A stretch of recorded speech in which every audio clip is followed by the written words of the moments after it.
नमस्कार, तालठोक का special edition देख रहे हैं आप। मैं हूं सचिन। आपको याद होगा एक बार पाकिस्तान ने जिक्र किया था कि गुड टेररिज्म और बैड टेररिज्म होता है, यानी कि अच्छा आतंकवाद बुरा आतंकवाद होता है, जिस पर पूरी दुनिया ने चुटकी ली थी। प्रधानमंत्री मोदी ने भी तल्ख टिप्पणी करते हुए कहा था कि आतंकवाद अच्छा या बुरा नहीं होता। चलिए, ये तो थी पुरानी बात, और अब बात पश्चिम बंगाल में एक नए विवाद ने जन्म ले लिया है। वो है अच्छा मुसलमान वर्सेस बुरा मुसलमान। मुसलमान मुसलमान होता है, इंसान अच्छा या बुरा जरूर हो सकता है। अच्छा इंसान और बुरे इंसान के बारे में तो चर्चा होती रहती है, लेकिन बंगाल की चुनावी राजनीति में अब मुसलमानों को भी अच्छे और बुरे के बीच क्या बांटा जा रहा है। कुछ समय पहले कांग्रेस के सांसद ने कहा था कि अच्छा हिंदू होता है और बुरा हिंदू होता है, तब एक विवाद खड़ा हुआ था।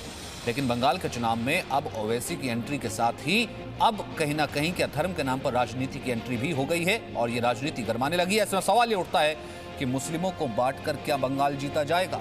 दूसरा, वोट के लिए अच्छा वर्सेस बुरा मुसलमान। तीसरा, मुस्लिमों के बंटवारे से फायदा किसको होगा। चौथा, अच्छे मुसलमान से अब ममता का पाला पड़ा है क्या, जो कि असदुद्दीन ओवैसी कह रहे हैं। क्या ममता का पाला अच्छे मुसलमान से पड़ा है।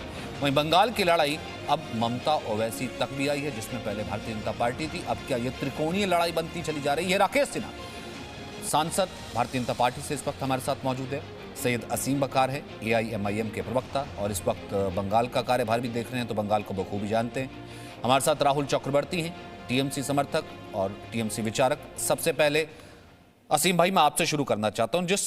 जिस वाक्य से मैंने शुरू किया, भाई मुसलमान मुसलमान होता है, ये अच्छा मुसलमान और बुरा मुसलमान से कैसे बंगाल की एंट्री शुरू हो गई सर। और मतलब जो 30% मुसलमान में से 27% मुसलमान बंगाली स्पीकिंग जिसने TMC का साथ दिया, वो बुरा मुसलमान हो गया क्या। देखिए, अच्छा इंसान और बुरा इंसान हो सकता है, तो अच्छा मुसलमान और बुरा मुसलमान हो सकता है। जिस तरह से APJ अब्दुल कलाम की आपके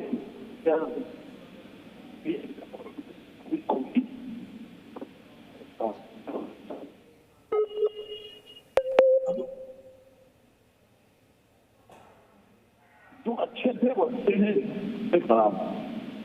अब आपके ऊपर है कि आप अच्छे लेके चलते हैं खराब लोगों के पास।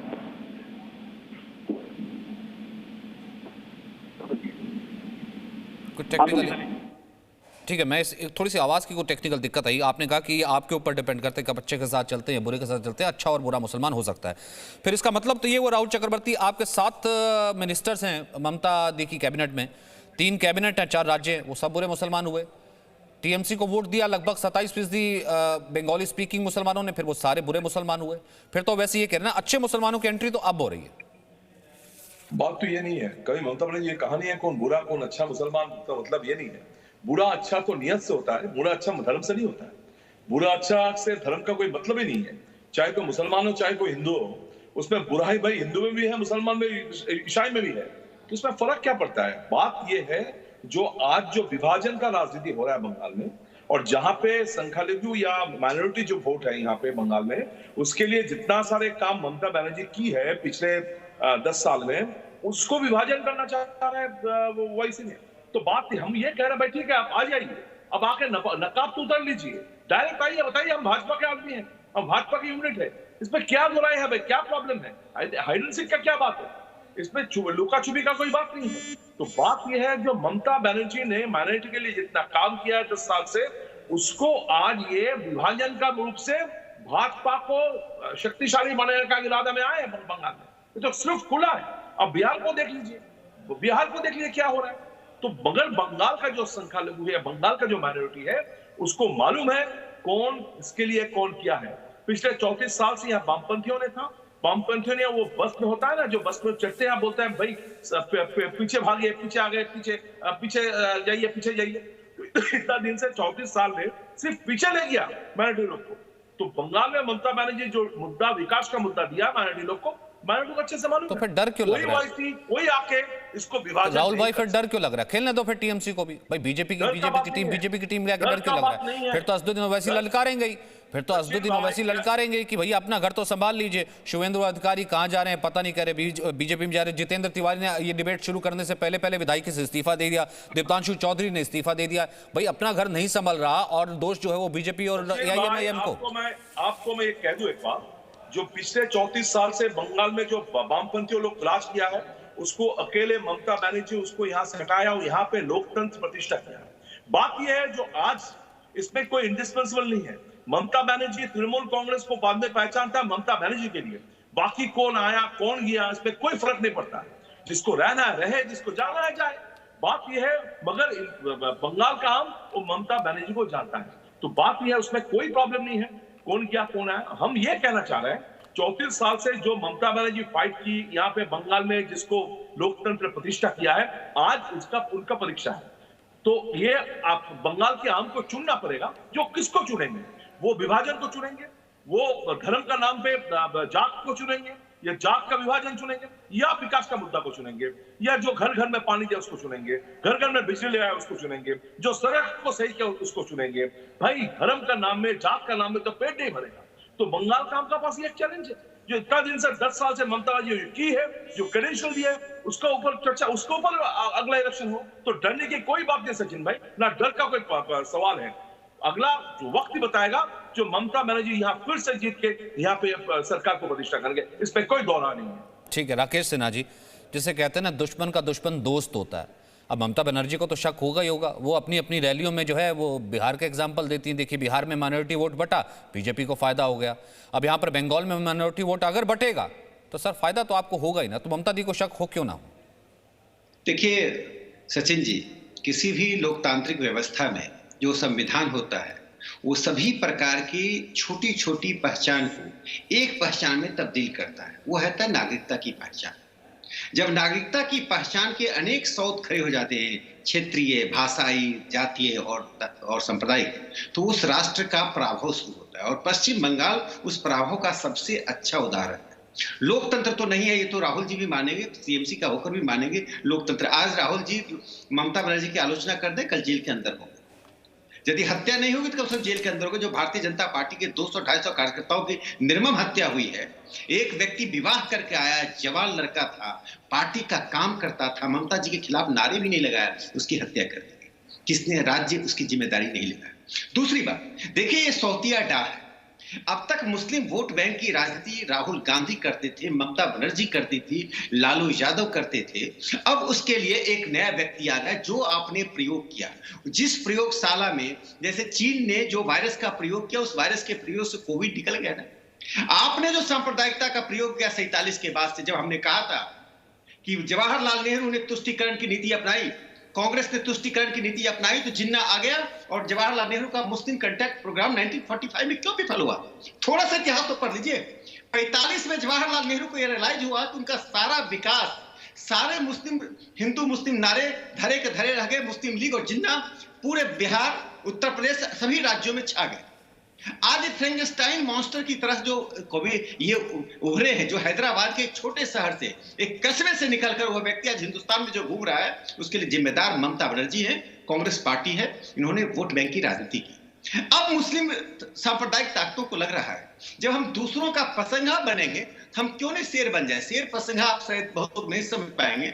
हम लोग जब तौलते हैं देहात में तो 1 किलो को शेर बोलते हैं, और छोटा छोटा जो होता है 250 ग्राम 300 उसको पसंगा बोलते हैं। अब तक वो सभी पार्टियों के पसंगा थे, अब वो स्वयं एक शेर बन गए। आज ममता बनर्जी आज अच्छे मुसलमान बुरे मुसलमान कह रही, उनका कहना चाहिए था अच्छा नागरिक बुरा नागरिक। देखिए ममता और ओवैसी में कोई अंतर नहीं है, दोनों एक सिक्के के दोनों। ममता बनर्जी ने पूरे दोनों की लड़ाई में फायदा तो आप उठा रहे हैं। एक बात मैं पूरी कर दूं। देखिए भारतीय जनता पार्टी ध्रुवीकरण कर रही है, और कौन सी ध्रुवीकरण है? डेमोक्रेटिक पोलराइजेशन कर रही है। पश्चिम बंगाल में सेकुलर डेमोक्रेटिक नारे के साथ हम उतरे हैं। हम वहां उद्योग लगाने की बात कर रहे हैं, हम कृषि लगाने की बात कर रहे हैं। पश्चिम बंगाल में ट्राइबल भी रहते हैं, पश्चिम बंगाल में दलित भी रहते हैं, पश्चिम बंगाल की महिलाओं की इज्जत आबरू उतारी जा रही है। और आप कह रहे हैं पश्चिम बंगाल में सब ठीक है, तो 2 जवाब दीजिए राहुल जी। पश्चिम बंगाल में एक उद्योग धंधे को ममता बनर्जी ने स्थापित किया है, एक उद्योग बना, एक विश्वविद्यालय की उन्होंने स्थापना। तो सर आप भी तो मंदिर से शुरुआत करते हैं, मंदिर से माथा टेक के शुरुआत करते हैं, यज्ञ से शुरुआत करते हैं, हवन से शुरुआत करते हैं। अमित शाह के 2 दिन के कार्यक्रम में तमाम मंदिरों में जाकर के उन्होंने माथा टेकना है। फिर तो लोग ये भी कहते हैं भाई ये भी अपीजमेंट नहीं है, तो ये भी अपीजमेंट नहीं, तो और क्या है। वहीं दूसरी तरफ अगर वो भी जाकर के कहते हैं कि अच्छा मुसलमान या बुरा मुसलमान, अब तक का सामना आपको जिस मुसलमान से हुआ वो ठीक नहीं था, तो फिर ये भी अपीजमेंट है। फिर तो अपीजमेंट तो दोनों तरह का होगा ना, दोनों कर रही हैं। लेकिन मेरा सवाल इससे नहीं, ठीक है अगर आप कह रहे हैं कि आपके लिए दोनों बराबर है। अच्छा ठीक है, बोलिए, फिर उसके बाद हाँ बोलिए। देखिए एक बात जानिए, हम यदि अपनी आस्था का इजहार करते हैं, हमें लगता है कि हम मंदिर से शुभ काम शुरू करते हैं, और ओवैसी को या ममता जी को लगता है कि मस्जिद से शुभ काम शुरू करते हैं, कीजिए, चर्च में जाइए, मंदिर जाइए, एक लोकतांत्रिक पंथ निरपेक्ष देश है। लेकिन चर्च और मस्जिदों में सिर्फ इसलिए जाते हैं कि किसी वोट को लुभाने के लिए, आस्था का प्रयोग सांप्रदायिकता के पहचान को मजबूत करने के लिए, वोट प्राप्त करने के लिए करते हैं, तो ये पंथ निरपेक्षता नहीं है। राकेश जी, हम जाएं तो आस्था, वो जाएं तो वोट लुभाने के लिए। सचिन भाई, अब राकेश जी वो जाएं तो आस्था, हम जाएं तो वोट लुभाने के लिए। लेकिन असीम वकार, मेरा सवाल ये है ना, नहीं एक सेकंड, मैं इसी का जवाब ले लेता हूं, जो आपने कहा कि नहीं यहाँ पर ध्रुवीकरण की राजनीति जो है वो सईद असीम वकार कर रहे हैं या फिर राहुल चक्रवर्ती करते हैं, बीजेपी नहीं करती। ठीक है, असीम वकार इस पर जवाब देना चाहते हैं, और साथ ही साथ एक और सवाल असीम वकार, उसका जवाब भी मुझे दीजिएगा। अब क्योंकि बंगाल के चुनाव में फुल फ्लेज एंट्री तो है आपकी पार्टी की, कौन ज्यादा बड़ा दुश्मन है, कौन ज्यादा बड़ा ओपोनेंट है, बीजेपी या टीएमसी? देखिए, जो देश का दुश्मन वो हमारा दुश्मन, जो देश के सुकून और मोहब्बत के खिलाफ वो हम उसके खिलाफ, जो देश को अलग अलग कर रहा है, दिलों को तोड़ रहा है, हम उसको रोकने का काम, जो देश के खिलाफ हम उसके खिलाफ। जवाब मिल गया। सवाल पूछ दीजिए, ममता बनर्जी के साथ है कि नहीं, एनआरसी सीए एनआरसी में क्या करते, क्यों डरते हैं प्रकाश साहब, सीए एनआरसी से डरते क्यों हैं? गरिमा, मैं देखिए, मैं आपकी बात सुन रहा था, मैंने तो बोला नहीं कुछ। अब पता नहीं क्यों आपको मेरी बात से तकलीफ हुई। मैंने तो ये कहा कि जो दोस्त देश के खिलाफ, मैं उसके खिलाफ। अब आप अपने भी क्यों छोटा सा सवाल, मैंने कहा जो देश जानना चाहता है कि सीए में कौन सी खामी लगती है कि मुसलमानों करते खतरा आ गया, एनआरसी से क्यों डरते हैं? ओवैसी की पार्टी एनआरसी से क्यों डरती है? ओवैसी की पार्टी को देश के सामने जवाब देना पड़ेगा। सरदार पटेल को मुसलमानों का सबसे बड़ा दुश्मन कहने वाले उसके संस्थापक है, और आपको तो नहीं है। आप जिन्नावादी राजनीति करने जा रहे हैं, राजनीति के द्वारा देश को विभाजित करना चाहते हैं, 47 के इतिहास को दोहराना चाहते हैं। राकेश जी एक एक करके कर लेते हैं, क्योंकि दोनों आप स्काइप से हैं। राकेश जी आप दोनों स्काइप से हैं ना, तो ओवरलैप होता है तो आवाज आएगी नहीं। आपने कहा कि देखिए सीए, ठीक है, असीम वकार जिस जवाब को भी दे दीजिए जो राकेश सिन्हा कह रहे थे। मैं आ रहा हूँ, उसके बाद ही आ रहा हूँ, राहुल आपके पास ही आ रहा हूँ। असीम वकार इसका जवाब दे दीजिए जो वो कह रहे हैं कि सीए का विरोध फिर क्या अच्छा मुसलमान नहीं करता क्या? सीए का विरोध करना, एनआरसी का विरोध करना, बाकी चीजों का विरोध करना, उन्होंने इसका जिक्र किया। देखिए, ये कह रहे हैं कि सीए में क्या सर, इनके हिसाब से तो किसान का जो बिल लाए उसमें भी कमी है। ये तो किसान बिल के भी समर्थन में खड़े हैं, इन्होंने बनाया। पूरा हिंदुस्तान का किसान इनके बिल के खिलाफ है, तो क्या वो गलत आदमी हो गया? किसान खराब है? पूरा किसान दिल्ली घेर ली उसने आकर। आपके मिनिस्टर घुटनों को बल बैठ गया, झुके पड़ रहे हैं उनके सामने कि बिल बदलिए। आपको किसान बिल को भी अच्छा कह रहे हैं, तो क्या आपकी बात मान लीजिए? सवाल आम है, ऐसा थोड़ी ना बता रहे हैं, सवाल का जवाब दे रहे हैं। आप थोड़ी ना कि आप जो कहेंगे सही होगा। आप गलती करते हैं, आप मनुष्य हैं, आप भी इंसान हैं, और फिर आप अडानी के इंसान हैं, आप अंबानी के इंसान हैं, गलती करते हैं आप, मानिए इस बात को। तो ये फिर असीम वकार, तो फिर क्या ये अगर गलती करते तो क्या ये गलती असदुद्दीन ओवैसी से नहीं हुई? क्या ये उन मुसलमानों का अपमान नहीं है जो डेमोक्रेटिकली अब तक जो पार्टी उसके पास विकल्प है उसको इलेक्ट करता आया है, या उसने टीएमसी को इलेक्ट किया, या अब वो जिस पार्टी के साथ जाना चाहते हैं, जिसके साथ खड़ा रहना चाहते हैं, उसका अधिकार है? क्या उसे बुरा मुसलमान कह देना, क्या ये उस मुसलमान का अपमान नहीं हुआ? देखिए, पूरे हिंदुस्तान में कोई भी मुसलमान मीर जाफर और मीर सादिक के साथ नहीं खड़ा। असद साहब ने मीर जाफर और मीर सादिक को बुरा कहा। पूरे हिंदुस्तान में, पूरी दुनिया का मुसलमान मीर जाफर और मीर सादिक को बुरा कहता है, उनको गद्दार मानता है। मैं समझता हूं कि मीर जाफर को बुरा कहने पर पूरे हिंदुस्तान का मुसलमान हमारे साथ खड़ा है। पूरे हिंदुस्तान का मुसलमान उन्हें गद्दार कहता है, और जो उनका समर्थन करते हैं वो सर कैसे लोग होंगे? अगर कोई मीर जाफर का समर्थन करता है, ठीक, तो साहब हम उसका भी विरोध करेंगे। मैं वो कंटेक्स्ट समझ गया। कोई मीर सादिक का विरोध कर रहा है, हम उसका भी विरोध करेंगे। ठीक, अगर आप मीर जाफर का समर्थन करेंगे, आपका भी विरोध करेंगे। मैं कंटेक्स्ट समझ गया। एक कंटेक्स्ट और बता दीजिए, फिर राहुल चक्रवर्ती। 15 मिनट में जो पुलिस हटाने की बात करते हैं कि फिर आपको बता दें कि मुसलमान चीज क्या है, वो अच्छा मुसलमान है कि बुरा मुसलमान? बड़ा कमाल हो गया। आज राकेश सिन्हा साहब बैठे हैं, तो राकेश सिन्हा साहब ने न्यूज 24 चैनल पर मुझको ही धमकी दे दी 15 सेकंड में इन्होंने कहा अगर एक्शन हो गया तो मुसलमानों के खिलाफ। सर मैं किसी और चैनल के समय अपनी डिबेट की मैं अपने डिबेट की अपने मंच की बात करता हूँ, मैं अपने डिबेट की अपने मंच की बात करता हूँ। मेरे को हाँ या ना में जवाब दे दीजिए, अच्छा या बुरा मुसलमान। मुझे एक बात बताइए, 15 मिनट में पुलिस हटा करके मुसलमान क्या चीज है बता देगा। ये अच्छा मुसलमान का कथन है या बुरे मुसलमान का? एक सेकंड राकेश भाई, एक सेकंड ये अनर्गल आरोप लगा रहे हैं, ये अनर्गल एक सेकंड सर, मैं किसी और चैनल की बैठ के, किसी और रेडियो की बैठ के, किसी और टीवी की बैठ के, किसी और अखबार की बैठ की गारंटी यहाँ पे मैं नहीं लेता ना। एक सेकंड राकेश भाई, एक सेकंड राकेश जी एक सेकंड। अरे राकेश जी एक सेकंड। बैठे हुए आज बहुत इंतजार, देखिए अल्लाह करम में मिल गए मुझे। अब इनसे पूछे नहीं क्यों कहा था 15 सेकंड में एक्शन हो। अरे सर ऐसा है कि 15 मिनट मेरे साथ रहते हैं, उसके बाद ऐसा है कि 23 घंटे 45 मिनट कहीं और रहते होंगे ना। अब आपको राह चलते किसी और ने भी धमकी दे दी, किसी ने बुरा कह दिया, अब उसकी जानकारी भी आकर के आप कहेंगे नहीं भैया जी न्यूज ये कर दिया। सर वो तो पब्लिक डोमेन में माइक पकड़ करके कहा था अकबरुद्दीन ओवैसी ने कि 15 मिनट के लिए पुलिस अगर हटा दो फिर आपको बता देंगे कि मुसलमान क्या शय क्या है। फिर उसने कहा था कि दुर्गा क्या होती है, वो अच्छा मुसलमान है कि बुरा मुसलमान है, मुझे बता दीजिए। किताब आपकी, कायदा आपका। 15 सेकंड में एक्शन कैसे कर लेंगे मेरे खिलाफ, मुसलमानों के खिलाफ? पूछे इनसे एक बार, पूछ तो लीजिए प्लीज, पूछ तो लीजिए। अरे मुस्कुरा के पूछिए। सर जवाब नहीं है ना आपके पास। अकबरुद्दीन ओवैसी अच्छे मुसलमान के बुरे मुसलमान, अकबरुद्दीन ओवैसी अच्छे मुसलमान के बुरे मुसलमान। बहुत बेहतर, आपसे तो बहुत बेहतर है, और सुभाष चंद्रा से भी बहुत बेहतर है। देखा, मुझे मालूम है, हाँ मुझे मालूम है कि आप पर्सनल अटैक पे आ जाते हैं, क्योंकि आपके पास है नहीं सर, क्योंकि आपने आज तक राजनीति की है सिर्फ मुसलमानों को बरगलाने की, डराने की, वो आपकी राजनीति का हिस्सा है सर। मैं आपके ट्रैप में नहीं आता। राहुल चक्रवर्ती बोलिए, फिर उसके बाद राकेश सिन्हा। ठीक है असीम अकर, आपको जवाब नहीं था, जवाब होगा तो दोबारा बोलिएगा, आपका ऑडियो आप करूंगा। सचिन भाई तब से फजूल का बहस कर रहा है, जिस बहस का कोई लॉजिक नहीं है। पहला बात तो अच्छा मुसलमान बुरा मुसलमान, अच्छे हिंदू बुरा हिंदू का कोई मतलब नहीं होता है, चाहे जिस जात के हो। हम लोग ये मानते हैं, बंगाल में जो बंगाली है, हम लोग मानते हैं ना धर्म का कोई जात होता है ना जात का कोई बात होता है, सिर्फ इंसानियत मानते हैं ना। वो तो कह रहे हैं कि अभी तो दीदी का पाला पड़ा नहीं अच्छे मुसलमान। सचिन भाई एक सवाल तो करने दीजिए, कितना देर से आप ये बात सुन रहा था। बात ये है, जो बात अगर यही है, जो इस्लाम के बारे में इतना सारे बात कर रहे हैं वकार साहब ने, वो असदुद्दीन ओवैसी ने, जो इतना सारा बात बोल रहा है भाई इस्लाम का ये है वो है, भला चाहते हैं हम इनका। तो बंगाल में पिछले साल से हिंदुस्तान में भाजपा ने क्या किया इस्लाम का फेवर में और खिलाफ में, इनसे अच्छा कोई नहीं जानता। तो बंगाल में आके वाईसी को कैंडिडेट देना, इसका मतलब क्या है? भाजपा को हाथ को मजबूत करना या भाजपा को खिलाफ करना? इस सवाल का जवाब दे दीजिए वकार साहब। अब बंगाल में घुस के क्या करना चाहते हैं? अगर आप टीएमसी को वोट में हिस्सा लीजिएगा, उसमें फायदा किसको होगा? कांग्रेस को होगा, सीपीएम को होगा या भाजपा को? ये तो बताना होगा आपको। तो आप भाजपा के इतना ही खिलाफ है, आप भाजपा के इतना अगेंस्ट है, आप इस्लाम को बचाना चाहते हैं, तो और यहाँ आकर टीएमसी के खिलाफ कैंडिडेट देना चाह रहे हैं, जिसमें भाजपा को सुविधा हो जाए, जिसमें भाजपा को ठीक। तो आप क्या कहना चाहते हैं? आप कुछ कह रहे हैं और आप कुछ बोल रहे हैं, आप कुछ दिखा रहे हैं और कुछ दिख रहे हैं। बात ये है वो सचिन भाई, मगर हम आपको सीधा कह रहा हूं, ममता बनर्जी इसमें जो यहाँ पे जो काम किया, हम लोग विकास का मुद्दा लेकर आगे बढ़ना चाहता हूं। ना वहां धर्म है ना यहाँ जात है, क्यों बंगाल में बंगाली लोग धर्म या जात के आधार पर राजनीति नहीं करते। यहाँ पे सिर्फ विकास का मुद्दा देखा जाएगा, पानी सड़क बिजली देखा जाएगा।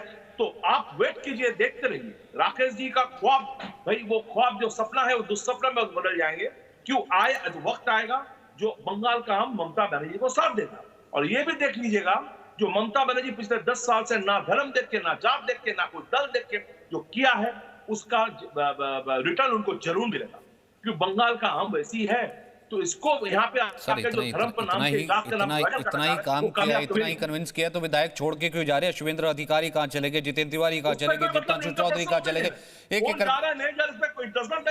अरे सर क्यों नहीं? फिर जवाब दे। तो अगर पार्टी खुद बिखर रही है, फिर आप कह रहे हैं कि पार्टी इंटेक्ट है, विकास पे चुनाव होगा। ठीक है एक सेकंड, आपने राकेश जी से सवाल किया, राकेश जी से मैं जवाब ले लेता हूँ। ठीक है एक सेकंड, फिर उसके बाद असीम अकर मैं आपके पास आता हूँ। राकेश सिन्हा सीधे तौर पर ममता बनर्जी अपनी रैली में खुल करके कहती हैं, वो खुल करके कहती हैं, भले आप दोनों एक दूसरे के अगेंस्ट हो जाते हैं, वो खुल करके कहती हैं कि जहां पर एक कम्युनिटी को इकट्ठा करना होता है वहां पर फूट नहीं डलवाई जाती।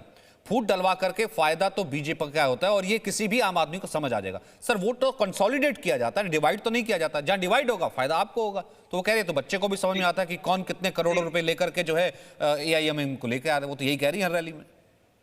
देखिए, किसी भी लोकतांत्रिक व्यक्ति से पूछ लीजिए संसार में कहीं भी हो, प्लेटो युग से लेकर चाणक्य के काल पूछ लिए।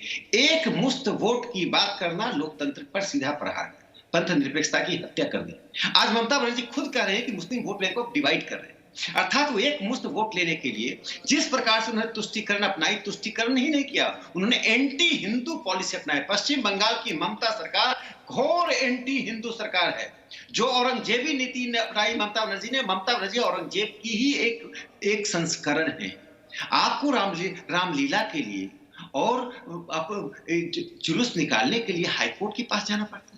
राष्ट्रीय स्वयंसेवक संघ को अपनी सभा करने के लिए हाईकोर्ट के पास जाना पड़ता है। भारतीय जनता पार्टी के नेताओं का हेलीकॉप्टर उतरने के लिए हेलीकॉप्टर नहीं उतरने दिया रहा है। आप पश्चिम बंगाल भारत का राज्य है, बताइए संघवाद पर कितना बड़ा हमला हुआ। आप कहते हैं हम डीजीपी को नहीं भेजेंगे, चीफ सेक्रेटरी को नहीं भेजेंगे, सीबीआई को नहीं आने देंगे। क्या आप कर रहे हैं? भारत की स्वतंत्रता के बाद भारत की संघवाद पर, भारत के संविधान पर इतना बड़ा हमला तो किया था पिनियारी विजयन ने भी नहीं किया है जिस स्तर पर आप कही हैं। मैं बता देना चाहता हूं राहुल जी, नरेंद्र मोदी जी जाते हैं तो कहते हैं मैं आयुष्मान लेकर आए, मैं डिजिटल ट्रांसफर लेकर आए, किसानों के अकाउंट में पैसे देने के लिए आए, पब्लिक डिस्ट्रीब्यूशन सिस्टम के द्वारा माइग्रेंट वर्कर्स को नवंबर तक हम अनाज दे रहे हैं। और ममता जी जाती हैं क्या कहती हैं? हम मौलवियों को वेतन देने आए हैं, हम मदरसा में कहने आए कि जनगण मत गाओ, वंदे मातरम मत गाओ, तुमको जो करना करो। पंडित को भी दिया। और ये ओवैसी की पार्टी, ये ओवैसी की पार्टी का फाउंडर को पाकिस्तान शास्त्री जी ने क्यों भेजा था? पूछे। ओवैसी की पार्टी के फाउंडर को लाल बहादुर शास्त्री ने कहा गेट आउट फ्रॉम इंडिया और पाकिस्तान भेज दिया था। उसी की बारिश आती है। अब रजाकार जिसने हिंदू महिलाओं की डिग्निटी पर हमला किया, आग लगाई, निजाम की निजी सेना थी, उसी का नाम MIM नहीं है। इनकी हिम्मत है, यदि में नैतिक साहस है तो रजाकारों को कहें देशद्रोही था। रजाकारों ने जो कहा नैतिक और संवैधानिक रूप से गलत किया, ये कह नहीं सकते हैं। कहेंगे ओवैसी को कल पार्टी से बाहर कर देगा। ये लोग देश को 47 के रास्ते पर ले जाना चाहते हैं। मैं पश्चिम बंगाल के लोगों सर आप ममता बनर्जी कह रही है आपको सत्ता में लाना चाहते हैं। मैं वही तो कह रहा हूं कि दोनों दो इसके राइटर्स बिल्डिंग पर भगवा झंडा लहराएगा। आप नोट कर लीजिए, राइटर्स बिल्डिंग पर भारतीय जनता पार्टी का भगवा जगत प्रकाश नड्डा जी पर हमला करवाए। बताइए पार्टी के राष्ट्रीय अध्यक्ष, ये कभी नहीं होता था। एक राष्ट्रीय अध्यक्ष, ये क्या संदेश आप देना चाहते हैं कि सामान्य कार्यकर्ता की क्या हालत होगी? हमारे राष्ट्रीय ठीक है सर, मेरे पास 2 मिनट है, एक मिनट मैं बाकी दोनों का भी ले लूं। ठीक है राकेश, मेरे पास 2 मिनट। असीम वकार पहले आप बोलिए, फिर उसके बाद लास्ट कमेंट राहुल जी। नहीं साहब बोलूं क्या, लेकिन मुझे अफसोस हुआ कि आपने राकेश सिन्हा से पूछा कि इन्हें 15 सेकंड में हमको धमकी क्यों दी थी खत्म करने वाली एक्शन वाले। आपने नहीं पूछा सर इनसे। आप अच्छे, मतलब मैं समझता हूँ कि आप ईमानदारी। आइए आपको 15 सेकंड में माला पहना देते हैं। आइए माला पहनाते हैं। अरे आप क्या बात कर रहे हैं? अब आप क्या बात कर रहे हैं? जाइए बिहार जाइए, आपकी कम्युनिटी में आपसे ज्यादा लोकप्रिय मैं हूँ। आप जाइए पूछिए, कौन पूछता है आपको? आप तो एक ऐसी पार्टी के हैं जो ISI का सॉफ्ट एडिशन है। आप चलिए किसी मुस्लिम मोहल्ले में। मैं राष्ट्रीय स्वयंसेवक संघ का स्वयंसेवक हूं, लेकिन मुसलमानों का विश्वास है मुझ पर। आप विश्वास कीजिए। ये भ्रम के हम देश को 130 करोड़ जनता के रूप में देखते हैं। हम ओवैसी की राजनीति नहीं करते हैं। ठीक,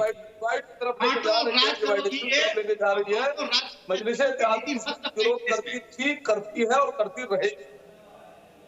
लेकिन असीम वकार इससे फायदा तो बीजेपी को हो रहा है ना। मेरा सवाल बेसिक वही रहता है, इस राजनीति का बेसिक सवाल है जो ममता बनर्जी हर रैली में कहती हैं। असीम वकार की राजनीति बीजेपी के खिलाफ है, असीम वकार की राजनीति AIMM की राजनीति जो है TMC के खिलाफ है। इससे फायदा बीजेपी को हो रहा है।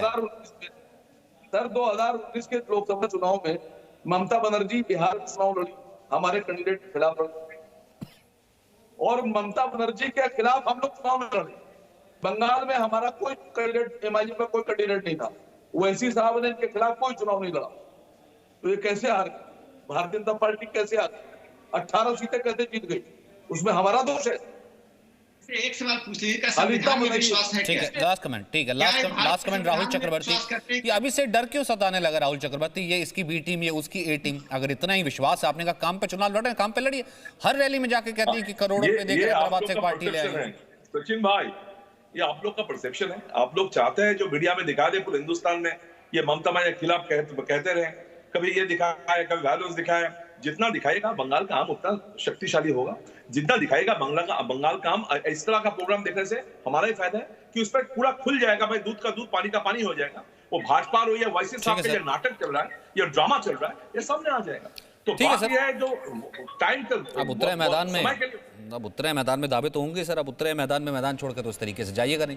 खैर ये अलग बात है कि बंगाल का चुनाव इस बार जाहिर सी बात है गरमाने वाला है। ये जो दृश्य है ये और दिखेंगे, और जितने आप टीएमसी के बड़े लोग छोड़ रहे हैं, वहीं कल इलेक्शन कमीशन से बीजेपी के लोग भी मिलने वाले कि लोकतंत्र बचा नहीं है। वहीं इसमें एआईएमआईएम की पार्टी जो कि ये कहते हुए कि वो भी चुनाव में साथ खड़ी है, और अब पता लगेगा टीएमसी को कि अच्छा मुसलमान होता क्या है। बहुत बहुत शुक्रिया आप सभी का मेरे साथ बने रहने के लिए। Presenting B News app available on Google Play and App Store. Download it now.